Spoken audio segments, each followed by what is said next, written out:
Hello बच्चों, यहाँ प्रश्न की आकृति में डी जो है ओ क्यू के समानांतर है और डी एफ जो है ओ आर के समानांतर है। दर्शाइए कि ई एफ जो होगा क्यू आर के समानांतर है।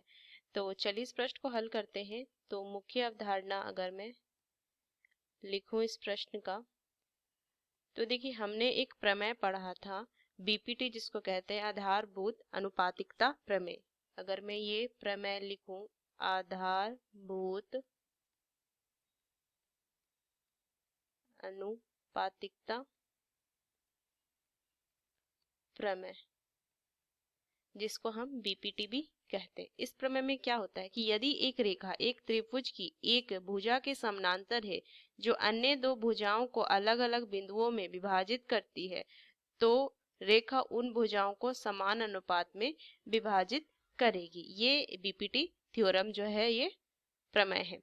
तो अगर मैं लिखूं इस त्रिभुज में कि पी ओ क्यू में चलते हैं इस त्रिभुज में, तो देखिए हमें दिया है कि डीई जो है वो ओ क्यू के समानांतर है, ये प्रश्न में दिया है। तो अगर मैं बीपीटी यहाँ पे लगाऊं तो यहाँ से क्या लिख सकती हूँ कि पीई जो होगा ई क्यू पी बटा ई क्यू बराबर होगा पी डी बटा डी ओ के, ये लिख सकते हैं। इसको मान लेते हैं समीकरण 1। ये बीपीटी से मैंने लिखा। अब आगे देखिए, अगर उस तरीके से त्रिभुज पी ओ आर में देखेंगे, पी ओ आर में, तो डीएफ जो है वो समानांतर है ओ आर के, ये प्रश्न में दिया है। तो बीपीटी से मैं क्या लिख सकती हूँ कि पी एफ जो होगा बटा एफ आर बराबर किसके होगा, पी डी बटा डी ओ के। इसको समीकरण 2 मान लेते हैं, ये भी बीपीटी से।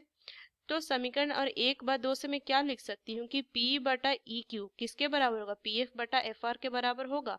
तो यहाँ से लिखेंगे समीकरण 1/2 से क्या लिखेंगे कि P बटा ई क्यू बराबर होगा पी एफ बटा एफ आर के। अब यहाँ से मैं क्या लिख सकती हूँ कि चूंकि चूंकि भुजाएं जो हैं, भुजाएं समानुपातिक है,